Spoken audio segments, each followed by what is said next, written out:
Go. Thank you. The question is, yes or no, do you believe it's in white people's nature to be racist? In their nature?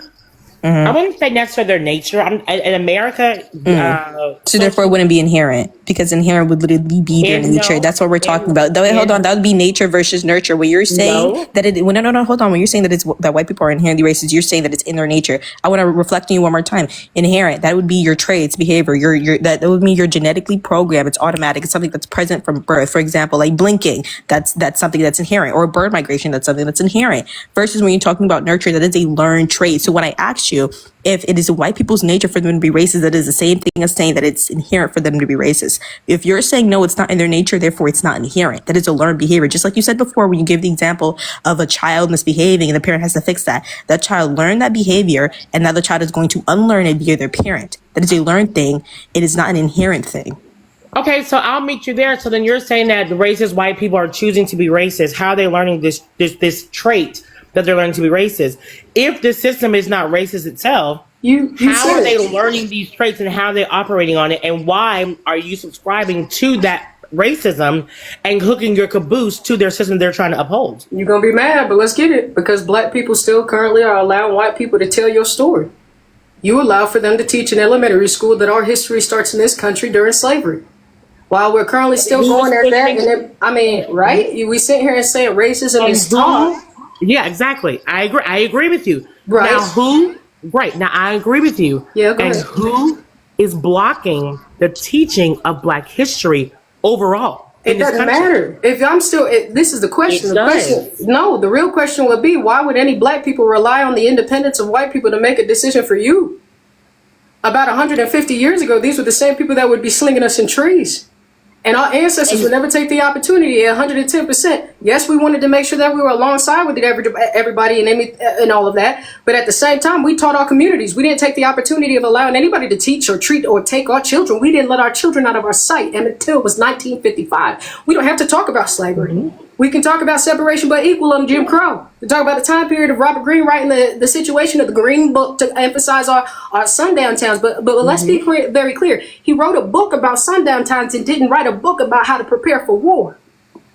So when we're sitting here and saying, how is it being upheld? I mean, you don't have a Malcolm X before, and if we do, that's Nat Turner, that's Harriet Tubman, that's Fred Hampton Jr. I don't have a collective of slaves that currently said, this is not right. I don't have a collective of black people that took the opportunity and said, we're going to be the Black Panthers and we're going to fight for our rights. I have a very small group that they took the opportunity of memorializing and doing the same thing they did to Jesus. If I want to unalive Jesus, let me tell the story. And that's exactly what they did.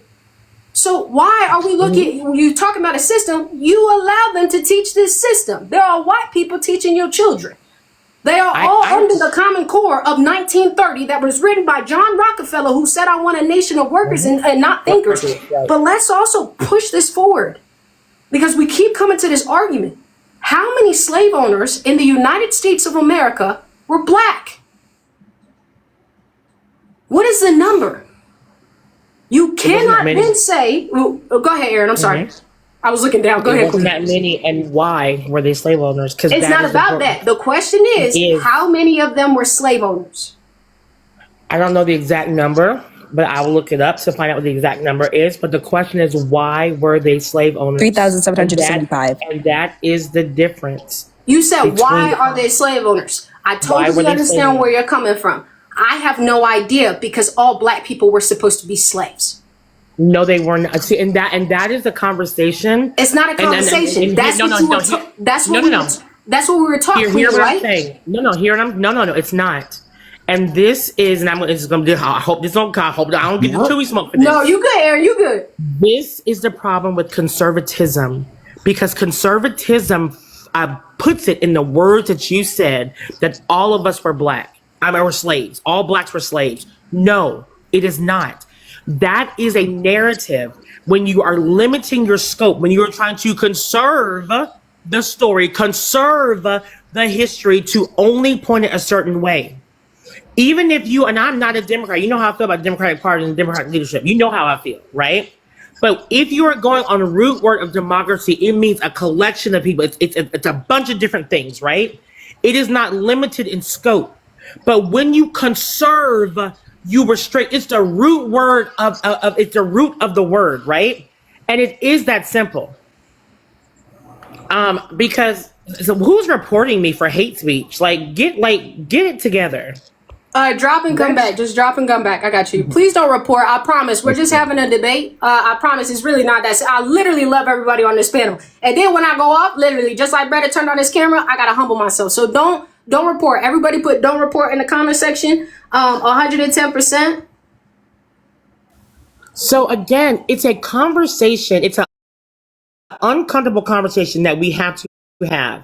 But it has to come down to the root of it, the origins of it, what you are trying to conserve. Now, are there conservative values that I like? Yes, I do. But will I say that I am a conservative? No, because I am not trying to restrict the system for only certain people. When it comes to black Republicans in the 1800s, they wouldn't be modern day Republicans simply based on what they stood for and what they believed and how the conservative movement works today. The conservative movement works alongside the racists as Dixiecrats. And that is just facts. It's not a fact. It is not a fact. So, I think we're skipping over it. And I asked a very main question. And the reason why I asked it is because it doesn't align with your theory. And I also want to make sure that we're all on the same page. Unless somebody can unmute from the other side and tell me one of the slave owners that you were taught about in elementary school, in middle school, and high school, that was a black slave owner, and they told